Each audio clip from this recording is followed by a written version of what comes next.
3월 25일 수요일 오늘의 묵상 시작합니다. 누가복음 20장 27절부터 40절까지 말씀인데 오늘은 부활에 대한 이야기입니다. 어제 서기관과 대제사장들 편에서 사람들이 왔었죠. 오늘은 사두개인들이 예수님께 왔습니다. 온 목적은 똑같습니다. 예수님께 올무를 잡으려고 하는 거죠. 근데 이 사두개인들은 다윗 당시에 사독 제사장 그와 연결되어 있는 이제 후손들이라고 보는데 예수님 당시 한 종파죠. 바리새파가 있었습니다. 그리고 사두개인들도 있었고 열심당도 있었고 헤롯당도 있고 이런데 바리새인들과 사두개인들 이 두 종파만 보면 아주 중요한 교리적인 차이가 있습니다. 바리새인들은 부활 천사 영의 존재를 믿지 않았습니다. 있다고 믿었습니다. 근데 사두개인들은 부활 천사 영이 없다고 믿었던 사람들입니다. 근데 오늘 부활이 없다고 주장하는 사두개인들이 예수님께 와가지고 부활에 대한 이야기를 합니다. 결국은 부활이 없다는 것을 자기들이 예수님께 시험을 해가지고 그걸 만들어내려고 하는 거죠. 예수님이 부활이 있다고 말하는데 예수님 부활이 없다는 것을 말해가지고 예수님 웃음거리로 만들려고 하는 것이 이들의 작전이었습니다. 모세 오경에 있는 이야기를 합니다. 이건 성경으로 접근을 합니다. 되게 신빙성이 있어 보이는데, 그 구약 성경에 보면 이런 말씀이 있죠.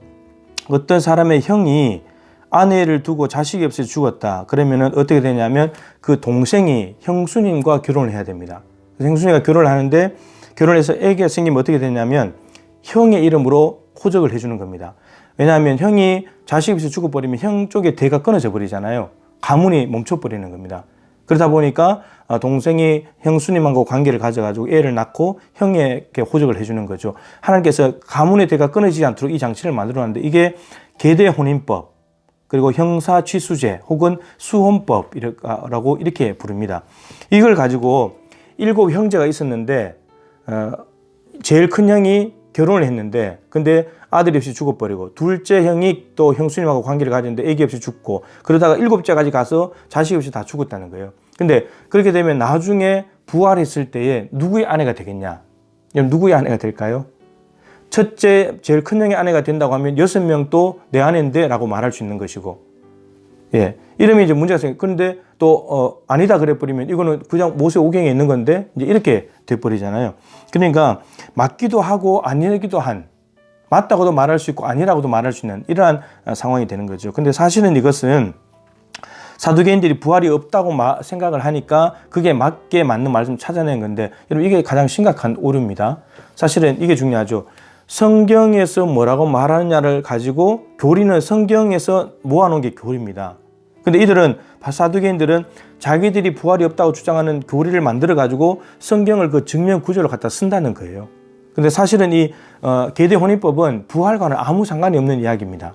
근데 자기들이 부활이 없다고 믿으니까 부활이 됐을 때에 7명의 남자와 1명의 여자가 이게 어떻게 될지를 모르는 혼란 상황이 되니까 이걸 가지고 자기들이 부활이 없다는 것을 입증하려고 한다는 거죠. 부활과 관계없는 성경 구절을 가지고 이게 부활과 관계 있는 성경 구절을 가지고 와도 이게 문제가 될 수 있는 부분인데 그러니까 성경에서 교리가 만들어지는 것이지 교리를 가지고 성경을 거꾸로 해석할 수 없다는 거예요.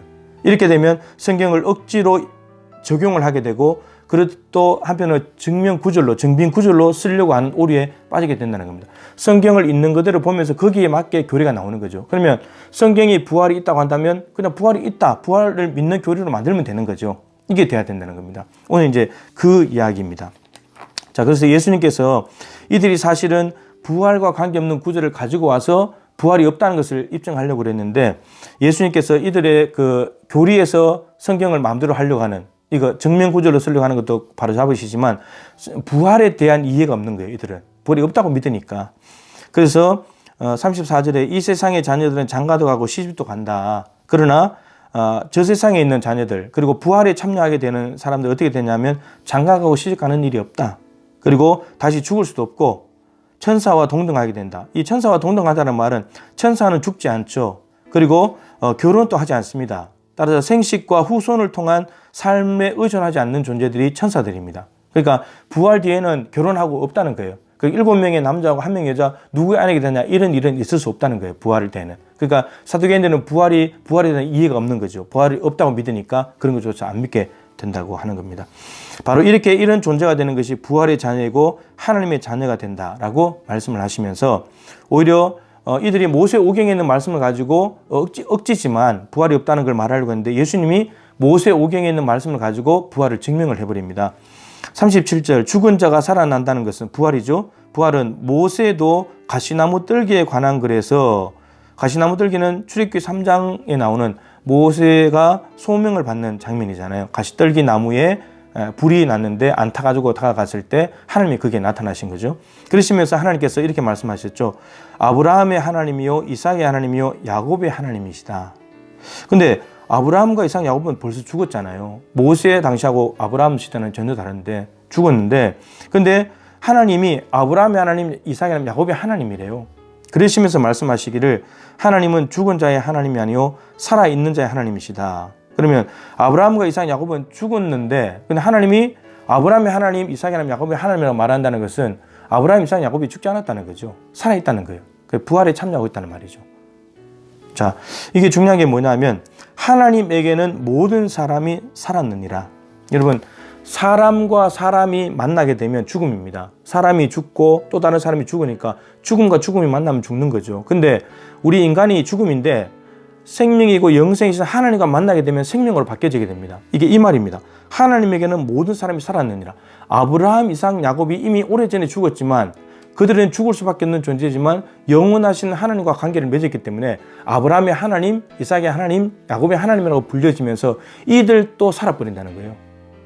하나님의 생명이 이들에게로 넘어와 버리니까 하나님과 만나게 되고 하나님과 관계를 갖게 되면 하나님의 생명이 우리의 것이 되기 때문에 우리도 살아있는 사람이 되어버린다.